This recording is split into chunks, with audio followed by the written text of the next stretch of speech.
بیٹھا پیشاب نہیں کر رہا ہے، کچھ نہیں رہا ہے، ضروریات سے فارغ نہیں ہو رہا ہے، بلکہ سب کے سب گھڑی کی سوئیوں کی طرح حرکت ہے۔ یہ جو عبادات کا نظام مجھ کو اور آپ کو ملا ہوا ہے اسلام کی صورت میں، اس کی ایک بہت حیرت انگیز مثال ہے۔ ہم نے جب انسانی دنیا کے سامنے اس ڈسپلن کو پیش کیا تو انسانی دنیا حیران ہو گئی۔ ہم اگر اور بھی چیزیں اسلام کی ایسے ہی پیش کرتے تو انسانی دنیا ایسے ہی اس پر شجدر اور حیران اور اس کو اپریشیٹ کرتی۔ لوگ حیران جہاں یہ سب چیزیں ہو رہی وہی پڑوس میں 20 لاکھ افراد ہیں جو یو این او کی رپورٹ ہے کہ بنیادی سہولتوں سے محروم ہیں، ان کی نسل کشی ہو رہی ہے، ان کی جینوسائیڈ جاری ہے۔ وہ لوگ ہر ایک کے ہاتھ میں کٹورا اور کشکول ہے۔ پڑوس میں ہی ہے جہاں یہ ہو رہا ہے 30 لاکھ کے افراد کا مجموعہ، اس کے پڑوس ہی میں غازہ کی پٹی میں مسلمان بچے کھسک رہے ہیں۔ آپ کی بیٹیاں اور آپ کی بہنیں اور آپ کے افراد وہاں پر کشکول لیے پھر رہے ہیں۔ اس کے اطراف میں مصر ہے، یہاں اردن ہے، یہاں عراق ہے، یہاں شام ہے، یہاں سعودی عرب ہے، اور بحیر روم آپ کراس کریں، نقشہ پیش کریں اپنے بچوں کے سامنے، بحیر روم کراس کریں تو وہاں ترکی ہے۔ شمالی افریقہ کی طرف رخ کریں تو مصر، لیبیا، مراکو، ٹیونس، الجیریا، آپ بالکل شمالی افریقہ کے کارنر تک دوڑتے ہوئے چلے جائیں گے۔ امت مسلمہ کے افراد ہیں، حیران و پریشان بیٹھے ہوئے ہیں، زبردست فتنہ بنے ہوئے ہیں پوری انسانی دنیا کے لیے۔ یہاں نمازیں ہو رہی ہیں، یہاں اذانیں ہو رہی ہیں، یہاں قرآن مجید پوری صحت کے ساتھ ادا کیا جا رہا ہے، لیکن آپ کی جو کمزوری ہے امت مسلمہ کی، اس کمزوری نے آپ کو کہیں کا نہیں رکھا۔ اگر آپ کے پاس بھی میزائلز ہوتے، اگر آپ کے پاس ہی ایک انگلی کی حرکت پر انٹرنیشنل بیلسٹک میزائلز حرکت میں آ جاتے تو نیتن یاہو کو کبھی اس کی ہمت نہیں ہوتی کہ غازہ پر بمباری کرے۔ نیتن یاہو کی اسرائیل کی فوجیں وہ پیکنگ اور چین پر اور نیو یارک اور پیرس پر حملہ نہیں کر سکتی ہیں۔ اس لیے حملہ نہیں کر سکتی ہیں کہ ان کے پاس وہ قوت نہیں ہے۔ آج یہ کوئی تیر اور تلواروں اور نیزوں اور گھوڑوں کی جنگ نہیں ہے، آج کی جو جنگ ہے وہ میزائلز کی اور ڈرونز کی جنگ ہے۔ بغیر سپاہی کے ڈرونز حرکت میں آتے ہیں اور یہاں سے وہاں تک لاشوں کا بازار بچھا لیتے ہیں۔ چونکہ آپ کے میرے پاس، امت مسلمہ کے پاس یہ چیزیں نہیں ہیں، اس لیے اس کی بڑی بھاری قیمت ادا کرنی پڑ رہی ہے۔ ایک زمانہ تھا 600-700 عیسوی سے لے کر 1800 عیسوی تک کی جو انسانی دنیا تھی اس پر مسلمان چھائے ہوئے تھے۔ مولانا سید ابو الحسن علی ندوی، یہاں کے جتنے ماشاءاللہ ہمارے علماء دین ہیں وہ سب کے سب مولانا کے سامنے زانوِ تلفظ ان کے شاگرد ہیں۔ میں بھی سائنس کا اسٹوڈنٹ ہوں، لیکن میں بھی مولانا کا اپنے آپ کو شاگرد کہنے میں بے انتہا فخر محسوس کرتا ہوں۔ مولانا علی میاں کی کتاب انسانی دنیا پر مسلمانوں کے عروج و زوال کا اثر، اس کا ایک جملہ پڑھیے، صرف ایک جملہ۔ وہ کہتے ہیں کہ رابرٹ بریفالٹ نے یہ لکھا ہے کہ یورپ کی ترقی کا کوئی گوشہ ایسا نہیں ہے جہاں اسلامی تہذیب و تمدن کی چھاپ موجود نہ ہو۔ البرٹ برٹینی کہتا ہے کہ مسلمانوں کا اتنا کام ہے ایسٹرونومی اور فلکیات پر کہ اگر صرف ایک لسٹ بنائی جائے تو پورا دن ناکافی رہے گا صرف ناموں کے لکھنے میں۔ ایک زمانہ تھا جب آپ دنیا میں اس طرح سے آپ کا طوطی بولتا تھا، دنیا میں لوگ منتظر رہتے تھے آپ کی تمام چیزوں کے. ہم نے 1700 1800 عیسوی کے بعد 400 سالوں میں ہم نے دنیا سے منہ موڑ لیا. ہم نے اسلام کے ایک ادھورے تصور کو سینے سے لگائے پھر رہے. اسلام کے ادھورے تصور کو، اسلام کے مکمل نظام حیات کو ہم نے اختیار ہی نہیں کیا. جب دنیا غیر معمولی ترقی کر رہی تھی تو ہم عیش و عشرت کے نئے ریکارڈز بنا رہے تھے. ہماری سستی اور کاہلی پر دنیا مذاق اڑا رہی تھی اور ہم کھانے اور پینے اور موج مزے کرنے میں مست تھے. ہم کو اس کو سمجھنا چاہیے، ہم کو اس گیپ کو دور کرنا چاہیے. میں آپ کو صرف ایک چیز سنانا چاہتا ہوں. لوگ دینی فریضہ سمجھ کر دنیاوی کام کرتے تھے. ابو ریحان البیرونی کہتا ہے کہ ہر انسان پر واجب ہے کہ وہ اپنے فن میں مہارت پیدا کرے. کوئی بھی فن ہو، آپ چاہے آپ ویلڈنگ کرتے ہو، اس میں مہارت پیدا کیجیے. اولیور آف بریٹنی لکھتا ہے، جو میں نے سنا ہے آپ کو، لیکن اس کے الفاظ سنیے. صرف فلکیات پر، ایسٹرونومی پر مترجمین اور ان کے مصنفین کے ناموں کو شمار کرنا ہے. اگر ناموں کو شمار کرنا ہے تو ایک دن بھی ناکافی ہے. ایک دن بھی، دن بھر لکھتے بیٹھے رہیں تب بھی نام ختم نہ ہوں گے. یہ ہماری تاریخ ہے. اس تاریخ سے واقفیت پیدا کریں، اس تاریخ سے اپنی نسلوں کو واقف کروائیں. ابھی 400 سال پہلے دن ہی کتنے گزرے ہیں، تم نے کیا کیا کرتے تھے تم بتائیے. میں یہ کہتا ہوں، عالم ہما ویرانہ از چنگیزی افرنگ، باز اے معمار حرم، باز بتعمیر جہاں خیز، از خواب گراں خواب گراں خواب گراں خواب گراں از خواب گراں خیز. 5 دفعہ شاعر مشرق نے خواب گراں خیز کو استعمال فرمایا. اے معمار حرم، جس نے حرم کو تعمیر کیا ہے وہی ایک نئی دنیا کی تعمیر کر سکتا ہے. تو ایک نئی دنیا کی تعمیر کر سکتا ہے. دنیا آج فتنوں و فساد سے بھر چکی ہے، تو اس دنیا میں زبردست انقلاب پیدا کر سکتا ہے. ہم اس یقین کے ساتھ آگے بڑھیں کہ اللہ رب العزت کی تائید و نصرت ہماری پشت پر ہے.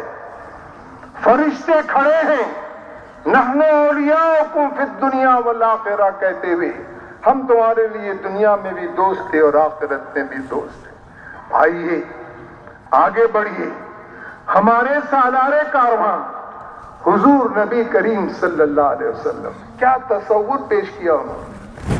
سالار کارواں ہے میرے حجاز اپنا، اس نام سے ہے باقی آرام جاں ہمارا.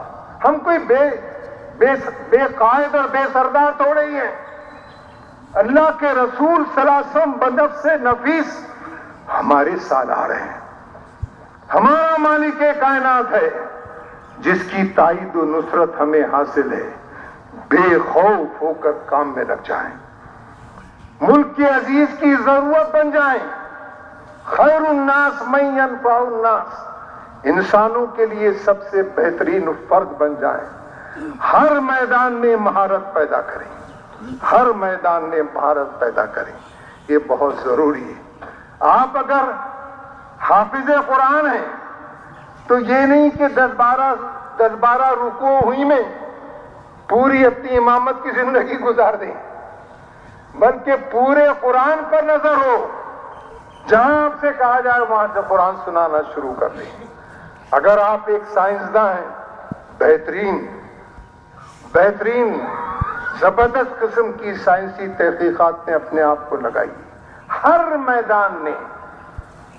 میدان میں کام کیجئے، ایک زبردست قوت آپ کے پاس حاصل ہوگی.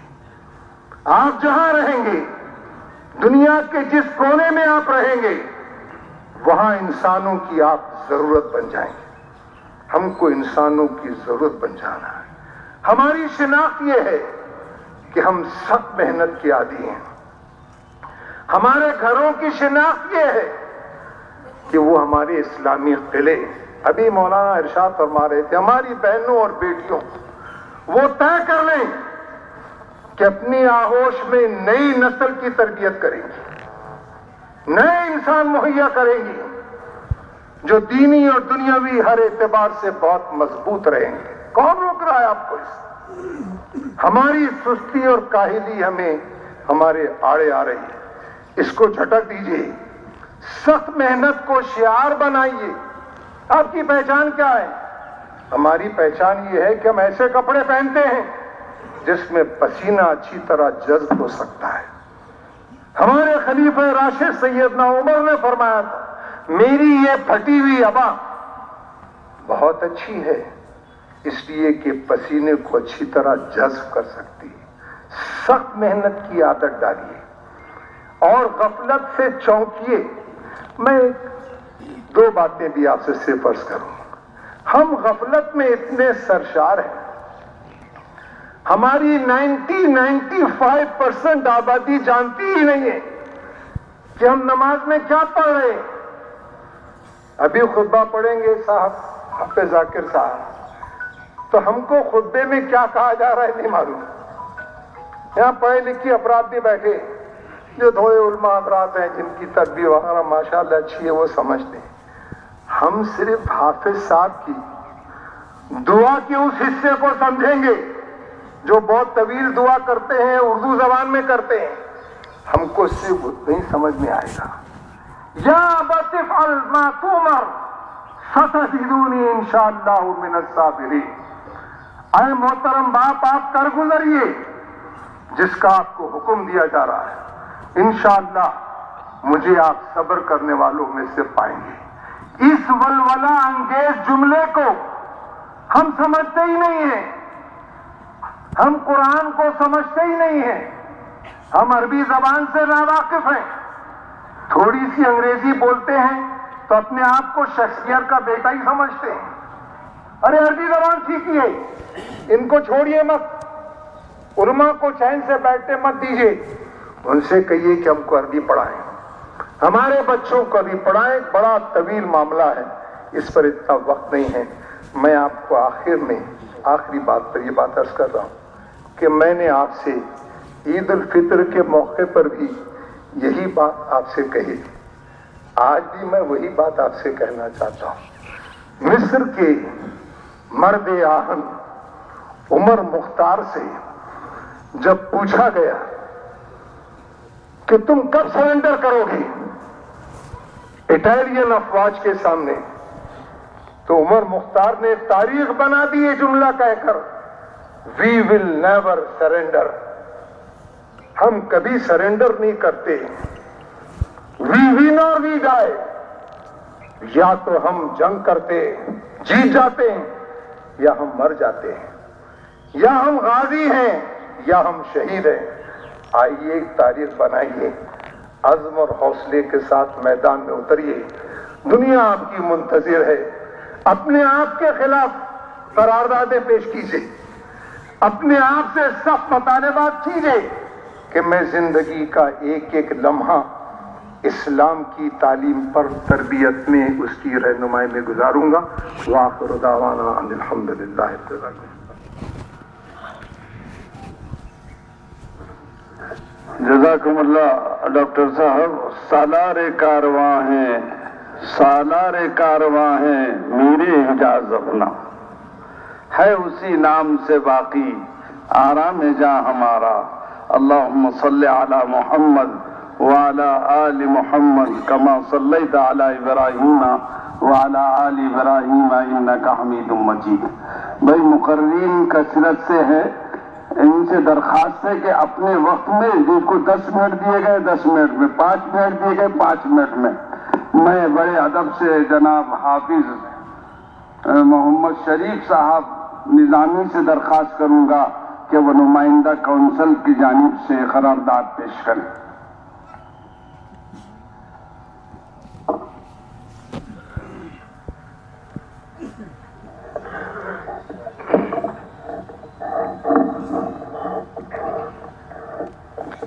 السلام علیکم ورحمۃ اللہ وبرکاتہ.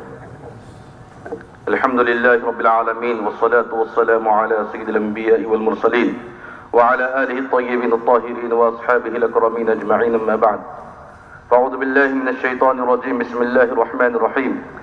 ان اللہ وملائکتہ یصلون علی النبی یا ایہا الذین آمنوا صلوا علیہ وسلموا تسلیما. اللهم صل على سيدنا شفيعنا نبينا مولانا محمد وعلى آل سيدنا محمد واصحابه وبارك وسلم. آج بھی ہو گر ابراہیم سا ایما پیدا، آج بھی ہو گر ابراہیم سا ایما پیدا، آج کر سکتی ہے انداز گلستہ پیدا. معزز سامعین کرام، میں کوئی تقریر کرنے آپ کے سامنے حاضر نہیں ہوا ہوں. ہر سال کی طرح اس سال بھی مسلم نمائندہ کونسل اورنگ آباد کی جانب سے جو قراردادیں پیش کی جاتی ہیں ان قراردادوں کو میں آپ کے سامنے پیش کر رہا ہوں. سماعت فرمائیں. آج 10 ذی الحجہ 1446 ہجری مطابق 7 جون 2025 بروز سنیچر عید الاضحیٰ کا مبارک دن ہے. ساری دنیا حضرت ابراہیم و حضرت اسماعیل علیہ السلام کی سنت کی ادائیگی میں مصروف ہیں. عید الاضحیٰ قربانیوں کے ذریعے اپنے رب سے زیادہ قریب ہونے کا دن ہے. کل جماعتی وفاق مہاراشٹر کم و بیش تمام جماعتوں، تنظیموں، مسلکوں، اداروں اور اہم شخصیات کا متحدہ پلیٹ فارم ہے. دل کی گہرائیوں سے عید کی مبارکباد پیش کرتا ہوں. درج ذیل قراردادیں ہیں جنہیں ہاتھ اٹھا کر اور اللہ اکبر کہہ کر آپ منظوری عطا فرمائیں نوازشوں کی. جزاکم اللہ خیرا کثیرا. قرارداد نمبر 1، فلسطین